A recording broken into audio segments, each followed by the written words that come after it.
Okay, so I just thought I would do a little voiceover to show you what Baby Lee and I were up to today. So in this initial clip, I had just brought Baby Lee into the arena, and I wanted to demonstrate how he was already looking at things, breathing heavy, very tense throughout his entire body, using the right side of his brain. So you see at one point I am pretty firm about getting him out of my space, because in the event that he does spook, I want him to be out at the end of my line and not coming on top of me. But I'm just going to allow him to drift around and look at whatever he wants to look at. I'm not going to punish him for acting like a horse at this point. This is just the kind of mood he's in today. He's a little bit more reactive. And I'm showing you now what it is he's looking at, and that's going to be my ball and the stick and string that I had ready out in the middle of the arena to play with. So as you see, I start to lead him over there, and he's looking at the ball, not sure what it is. Kind of wants to stop. Doesn't know if he could walk past it or not. Lowering his head to smell it. So at this point, I'm just going to ask him to walk by it. I don't want to make it about the ball. It's not about the ball. He doesn't need to stop and touch it or even look at it. I just want him to keep following the feel and to walk by the ball. If he does offer to stop and smell it, that's great too, though.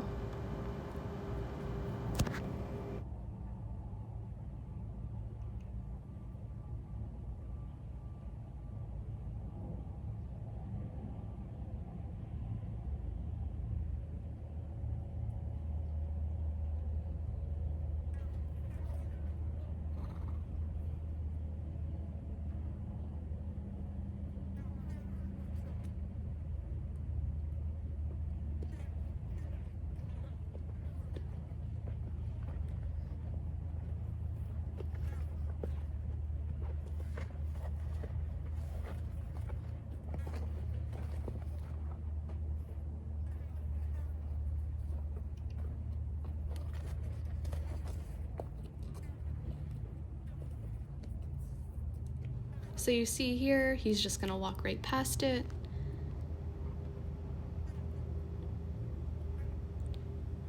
And then I'm gonna turn him back around and have him stop right next to it and give him some pets and just let him know that he's being a good boy and that he has nothing to be scared about.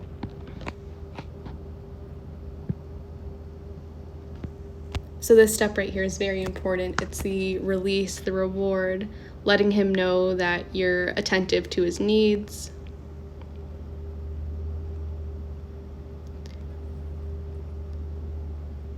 And then there we have confidence. He's putting his teeth on the ball, chewing it. He's finally overcome that reactive side of his brain, and now he's kind of starting to veer into the more playful part of his brain. He's figured out that the ball isn't something to be afraid of. So now I'm just going to, you see here I'm also testing what he offers in terms of moving his forehand away from me. I notice we do have to work on that a little bit. But I am just kind of asking to see what he offers, having him follow the ball. Right here, testing if we have any hindquarter yield, which we don't quite have, but they're both easy things to work on. So bringing him back over to the ball and seeing what he offers, suggesting that he follows it, and there we go.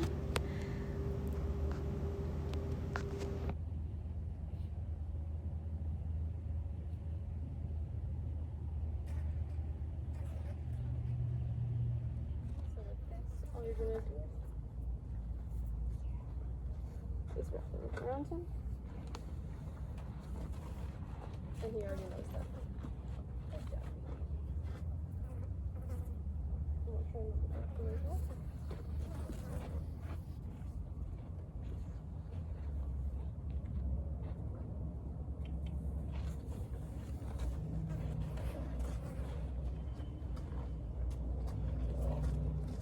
Good boy.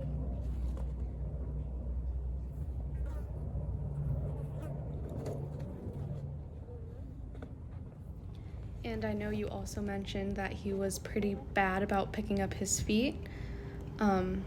So before I even wanted to reach myself down over and play with his feet, I wanted to stay at a safe distance and see what he would offer with a rope, standing a few feet away in front of him. So again, same concept, following a feel, starting with very light pressure, subtly increasing it, and releasing as soon as he offers to lift his leg. He didn't seem to be too bad. He wasn't very reactive once he lifted his leg up. We had just finished a little grooming session right here, so he was pretty relaxed at this point.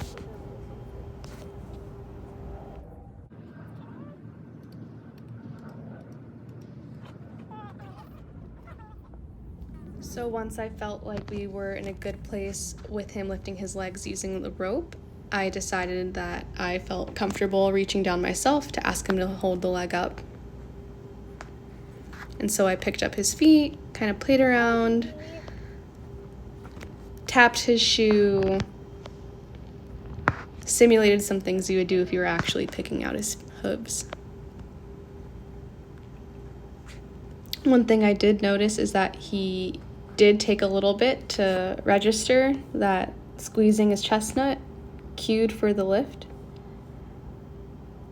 But once I did lift his leg up, he was pretty confident, wasn't trying to slam it back down on the floor or yank his leg away from me. He was pretty good.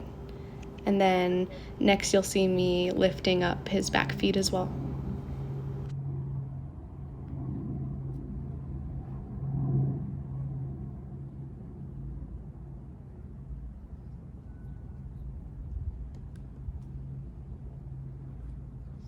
Good boy, baby Lee.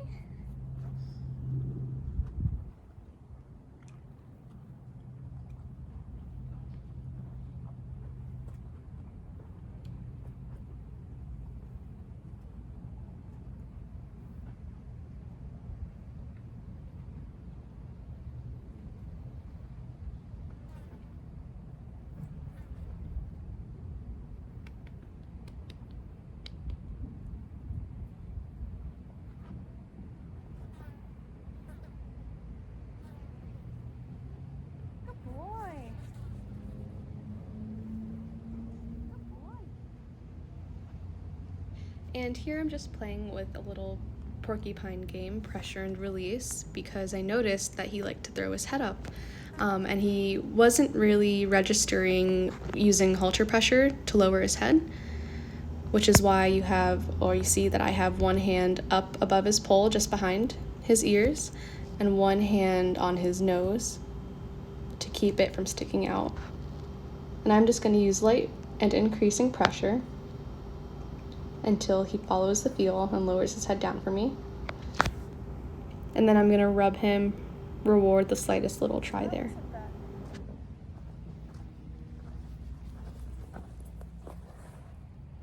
And here we come to the fun part. So this game right here where I'm wagging my finger at him, asking him to step backwards, is called the yo-yo game. You start by wiggling your finger, then you increase the pressure with the rope, shaking it and releasing as soon as he leans back, shifts his weight back at first, and then eventually I'm not going to release the pressure until he moves a foot back and takes that step back. So you see here he's kind of looking away, not really interested in what I'm asking him to do. But I'm just going to keep on maintaining that pressure until he does step back, and then I'll release.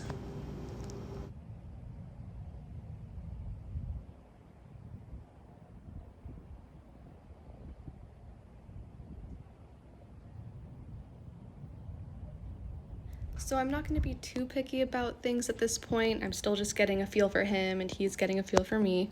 But I did want to put him on a circle and kind of see what he was about.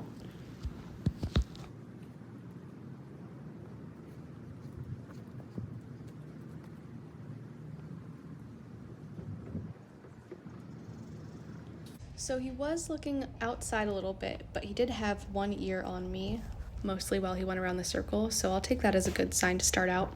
He doesn't have any hindquarter disengagement, so this is definitely something we want to work on, is having him turn his hindquarters away while on the circle and give you both eyes.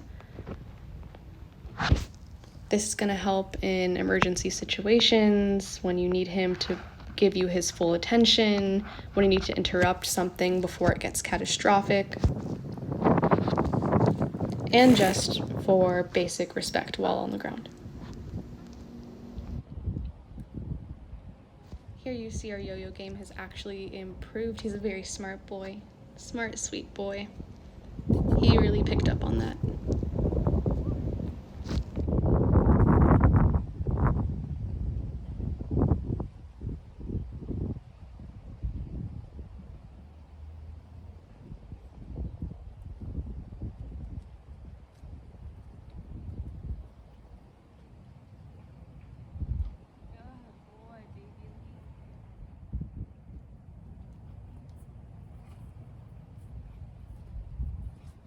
So what we do on the right side of the horse, we definitely want to make sure we can do on the left side of the horse. Horses have two sides to their brains and things don't always translate over, so you want to make sure you're practicing them both. The hindquarter disengagements, for example, in this video, you want to practice both of them on either side of the horse. Let me not get tangled in my rope.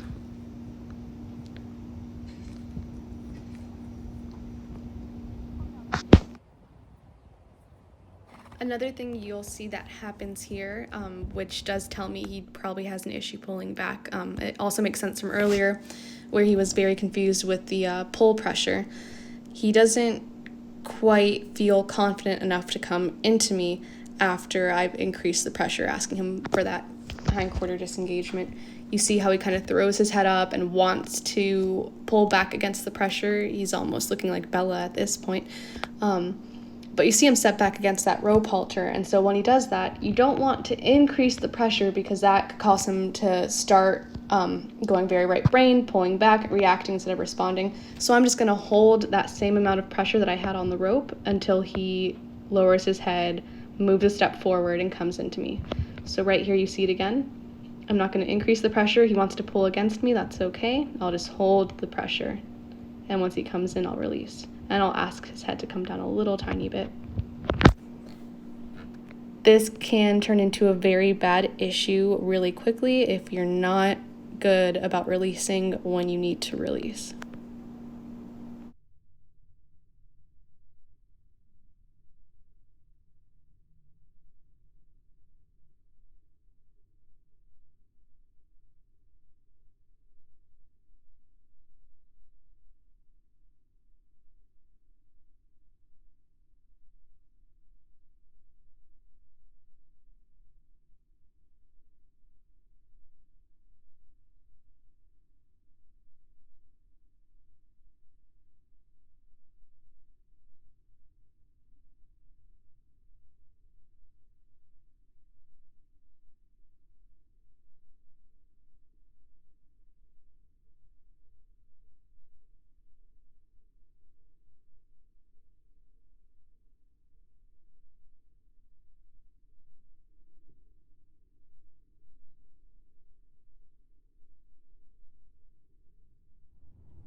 So things seemed pretty good at the walk, so I figured we might as well see what he wants to offer at the trot. And it wasn't too bad. I didn't want to ask for too much at this point, so I was going to ask him to go around once or twice before disengaging and coming back in. And now trying for the other direction.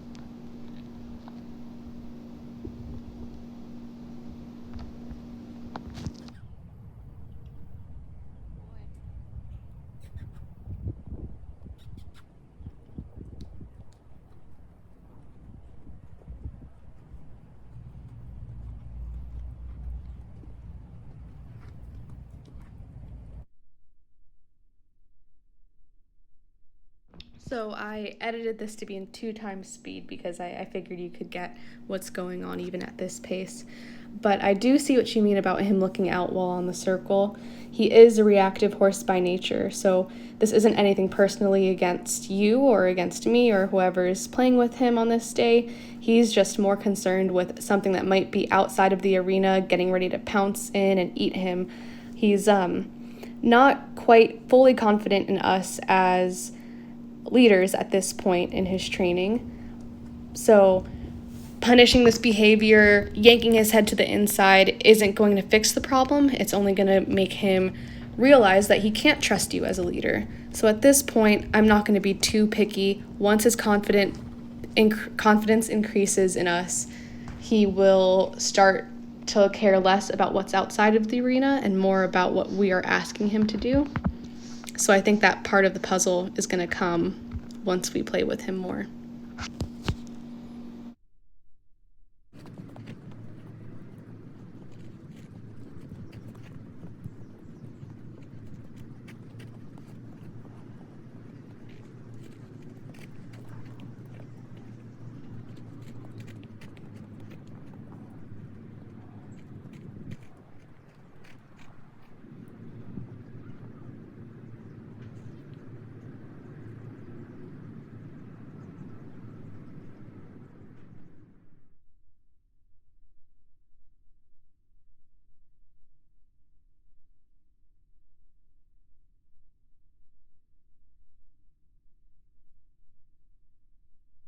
So this clip is where things get interesting. I know you can't see it on video, but back along the fence line, some dogs got loose, started barking and terrorizing the horses, and Baby Lee noticed it. He noticed it in a big way. So again, I'm not going to punish him for that outburst that he had, but I do want to bring him in, and I want to pet him and rub him and know that it's okay. He's not going to get punished for spooking. It's a normal reaction when scary things happen. But again, I do want to just redirect his energy at that point. I'll bring him in just for a second to reinforce that relationship, but then I immediately want to put him back out on the circle.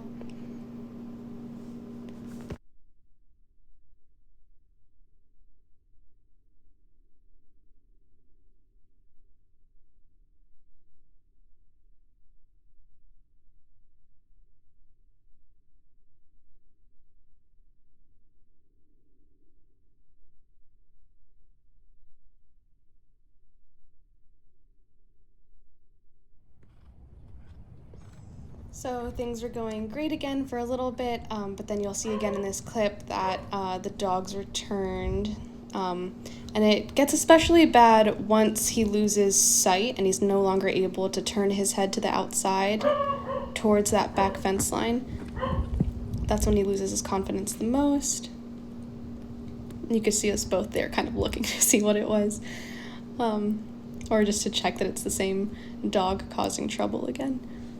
So I'll give him a minute to look at it. I don't want to punish him for looking at something scary. I want to allow him to fully digest it, but not for too long. So again, I'm going to redirect his focus, ask him to step backwards a few steps, give him some pets, and then back to our yo-yo game and back to being on the circle.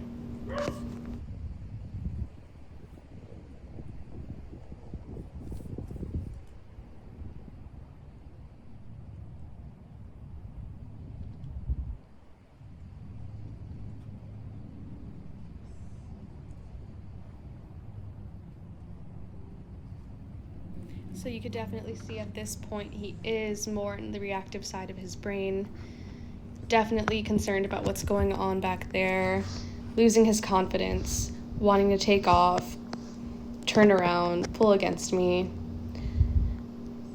And I'm just going to let him do what he needs to do in order to process what's going on. I don't want him to come stand next to me at this point because he does have a lot of adrenaline in his body. If he wants to blow up, buck, rear, whatever he wants to do, I don't want him to do that while he's next to me. I want him to do that while he's out at the end of my rope, at a safe distance away, and I want him to be able to get out that energy that he needs to express at this point in time.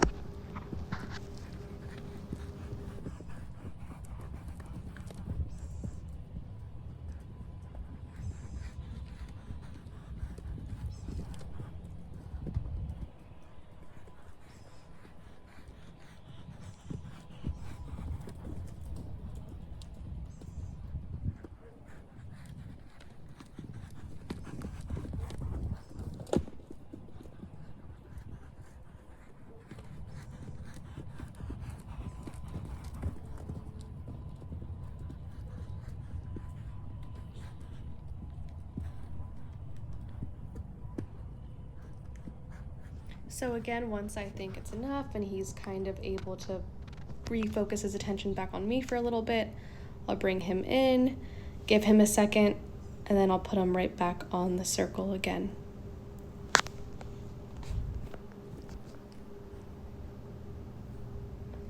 This time, asking him to go in the opposite direction if he can.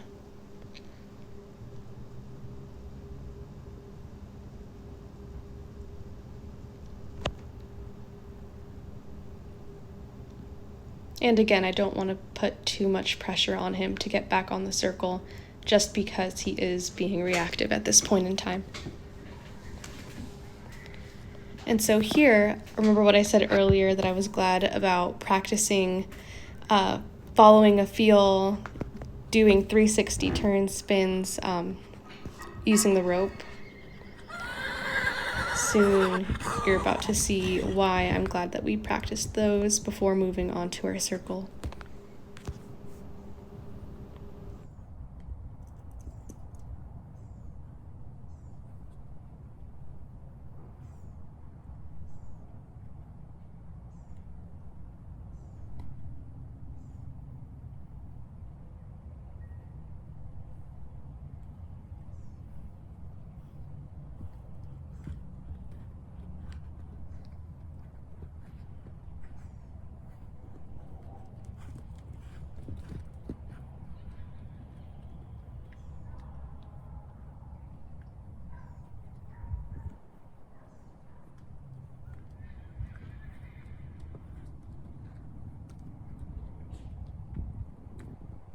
So even though he is using the reactive side of his brain here, it's equally important that you try your best to hang on to that rope.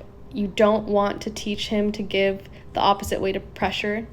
You want him to learn that he still needs to follow that feel in order to find release, even if he is at a very low confidence point right now.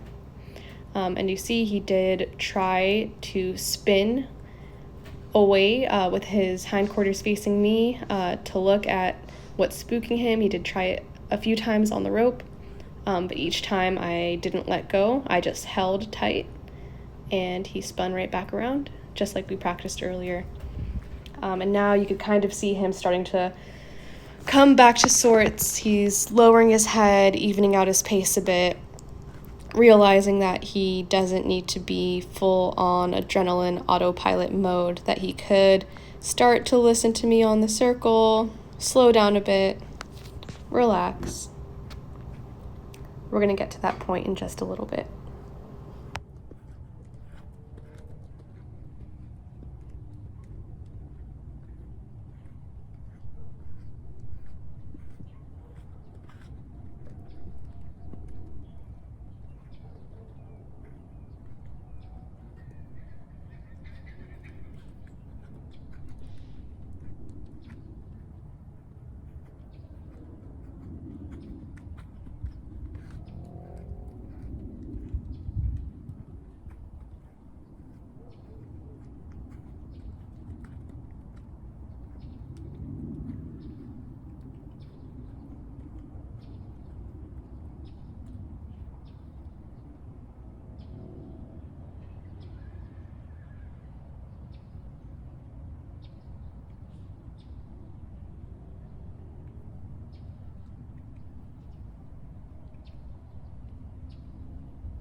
And then, of course, what you do on one side, you must do on the other. So I'm just gonna, as a little final good ending spot, now that he's kind of come off that adrenaline a bit here, and let me not drop my rope, I'm gonna send him on the circle in the opposite direction.